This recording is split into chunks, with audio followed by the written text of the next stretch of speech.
es el bebé. Y la atención de parto es la parte mínima que nos va a tocar a nosotros realizar.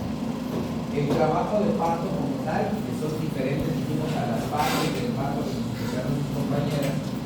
Esta tiene 4 etapas, algunos dicen que solamente son 3, que es la de dilatación y borramiento, el nacimiento por periodo expulsivo, el alumbramiento, que es la parte que sale de la placenta y las membranas amnióticas, y el puerperio como tal, que es el regreso de las variables hacia la normalidad.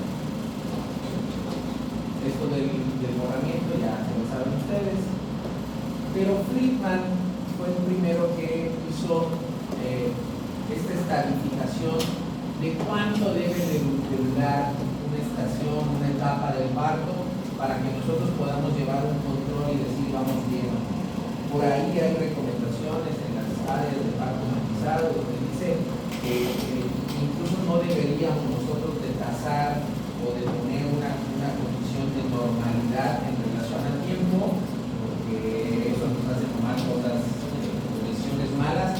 Yo digo que es al revés. Tú no sabes cuánto tiempo va a durar, ¿sí? Entonces el jugador de fútbol sabe que tiene 2 minutos y 45 dos tiempos, y en ese tiempo eso va a jugar, ¿no? Entonces uno también tiene que tener en cuenta es cuánto puede durar ese parto para que yo pueda tomar decisiones.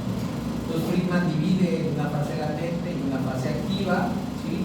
Considerando que en las nulíparas tendrá una modificación y una consideración de tiempo diferente de lo que tendrá en una nulípara. Entonces, la fase latente, que va desde el inicio de la dilatación hasta los 3 centímetros, Friedman la clasifica como en promedio en la nulípara de 8.6 horas y en la multípara de 5.3. La fase activa tiene 3 fases, que es la aceleración máxima, la pendiente máxima y la desaceleración, y Friedman consideró que la velocidad de la dilatación a partir de la fase activa va a ser de 1.2 centímetros por hora en la nulípara y de 1.5 en la paciente nulípara. Y aquí vamos a hacer la evaluación de las etapas de acuerdo a la curva como tal. En la segunda etapa, que es la etapa de expulsión, pues también tenemos que tener un punto en el cual podamos decir ya se tardó ese bebito en nacer, ¿no? ¿A partir de cuándo? A partir de que la paciente alcanza los 10 centímetros de dilatación y el tiempo en el que el bebito es expulsado. Y se habla que en la nulípara va de entre 50 minutos a 2 horas y en la multípara entre 20 minutos y a 1 hora. O sea, la paciente no al completar los 10 centímetros, el bebito ya está naciendo, lleva una condición de tiempo. Entonces, pues Friedman ideó estas curvas.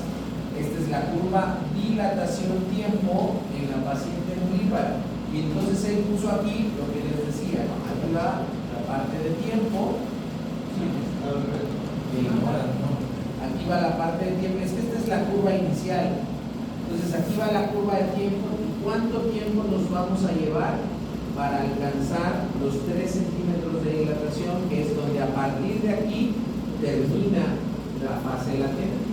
¿Sí? La fase latente y la fase activa se divide por la dilatación cervical. Entonces decíamos en promedio, lo que habíamos comentado, entre 8.6 horas en la paciente nulípara se va a llevar, pero la fase latente en general puede llegar a durar hasta 20 horas.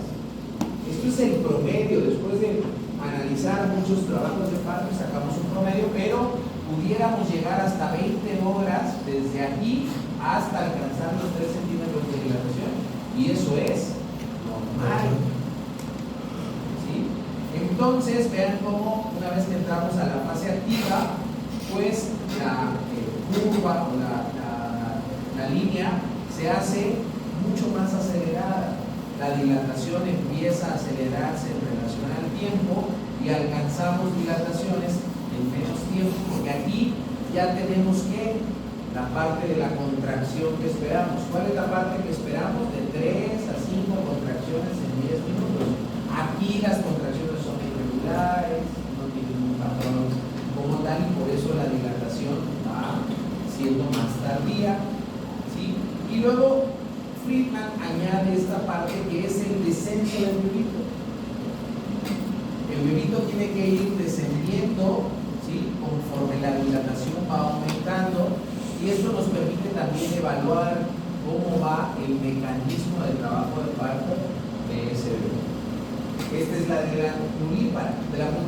Vean cómo hay una diferencia en tiempo, y aquí encontramos la comparación de las dos. La multípara, que ya ha tenido activaciones previas de ese útero, pues ese útero tiene memoria y se activa mucho más rápido que la paciente que es por primera vez tiene un parto. Y todo esto lo vamos a acomodar en el partograma. Este es el modelo del partograma que nos manda la OPS y OMS, que es la que normalmente tenemos en la mayoría de las instituciones aquí en México. Entonces, este partograma, ¿sí? Primeramente es la herramienta que nosotros tenemos para evaluar, decía por ahí, en un vistazo podemos nosotros ver realmente cómo ha ido evolucionando ese trabajo de parto. Nosotros llegamos a las 8 de la mañana, recibimos la guardia y el paciente está en trabajo de parto y vamos a ver la curva. Y esto nos permite rápidamente evaluar si estamos en tiempos normales, si la paciente ya se pasó de tiempo, si la paciente ya necesita hacer una intervención distinta a lo que le han hecho, ¿sí? Y esto es. Y la siguiente es la herramienta médico-legal con la que nosotros nos vamos a poder defender o nos va a hundir ante una complicación. Llegamos a las 8 de la mañana y el bebito ya no tiene frecuencia. Y encontramos que en las últimas 3 horas no le han anotado la frecuencia. ¿Sí? Esto es completamente matador. O encontramos que la fase que debería durar 8 horas lleva 12 horas y nadie le hizo nada. ¿Sí? Entonces, esta es la herramienta que vamos a utilizar para ir tomando decisiones. Aquí nos pide, por ejemplo, el plano de Koch, la dilatación cervical, si tuvo ruptura de membranas y si fue espontánea, como nosotros hicimos la ruptura de las membranas, la frecuencia cardíaca, y nos pide aquí que pongamos si tiene desaceleraciones precoces, tardías, ¿sí?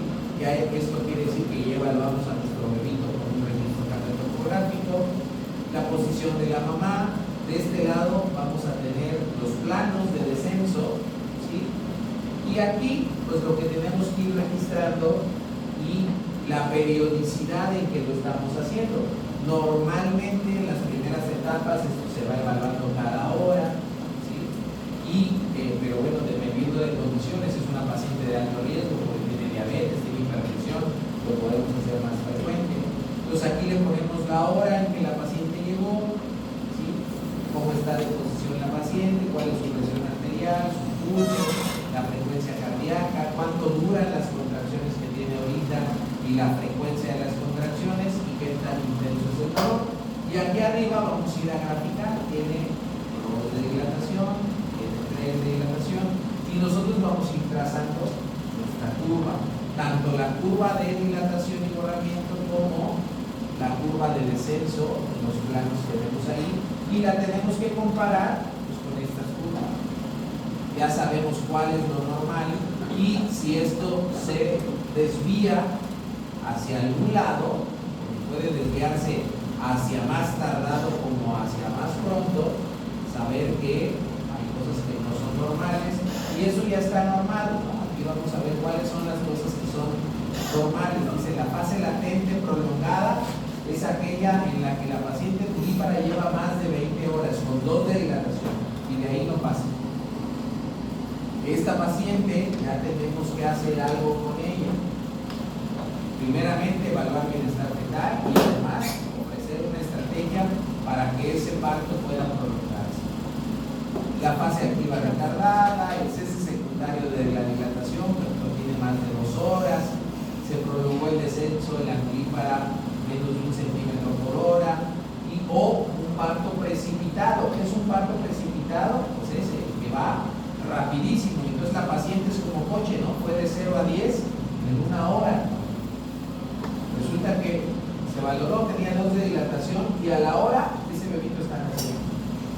Lo más común de pensar es que la valoró el interno que no sabe. Pero no, esto también puede pasar ante la paciente vivípara o la paciente multípara, y esto es un factor de riesgo para hemorragia obstétrica. ¿Sí? Entonces no es malo que se tarde, tampoco es bueno que se apure.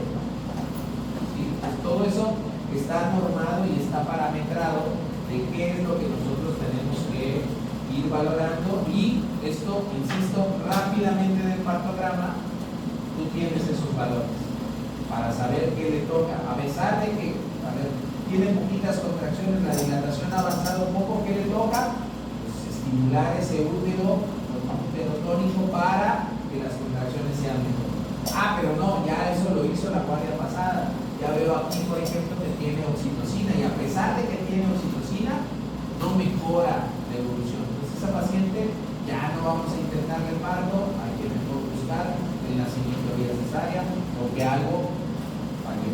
Y eso algo que falló, también de aquí lo podemos tener. ¿Quién falló? ¿La mamá o el bebé? Porque la paciente cumplió dilatación, pero el bebito lleva 3 horas y no nace. Entonces el problema es que algo pasó en el descenso del bebito que no lo siguió. Una desproporción cefalopélvica, hizo una variedad persistente y no rotó como tendría que rotar. ¿Sí? Pues todas esas cosas las podemos identificar perfectamente ahí y encontramos los diagnósticos. ¿Sí? Este es un proceso que ustedes ya conocen. Y bueno, esta es una guía que nos va hablando de en la fase latente que tenemos que ir evaluando, ¿no? Tenemos una dilatación progresiva normal, pues entonces no le vamos a hacer nada. Es ahí donde entra la parte de decir, a ver, si la paciente tiene de 3 a 5 contracciones en 10 minutos, la dilatación ha ido aumentando bien, el descenso del bebito viene bien, ¿para qué le pones oxitocina? Esa paciente no requiere oxitocina porque su proceso va normal. Ah, pero la paciente no ha aumentado la dilatación más de 2 horas, las contracciones que tiene no son las correctas, entonces ahí está indicada utilizar oxitocina. Entonces esto lo vamos haciendo en la valoración, o bien, si no ha habido el descenso, en algún momento tenemos que valorar si hay una desproporción. Finalmente el bebito no baja porque es una chica de 16 años con un bebito de 3 kilos 800. Es un bebito grande que no va a bajar a pesar de que ella siga con su trabajo de parto, entonces ya se acabó y entonces hay que llevarla a una cesárea o empezar la infusión de oxitocina. ¿Sí? Entonces por eso es importante conocer los tiempos y conocer el registro del partograma, porque eso es lo que nos va dando luz hacia dónde vamos a ir para esta condición. ¿Okay? Esto nos lleva a ¿qué? Al siguiente tema, que es la introducción del trabajo del parto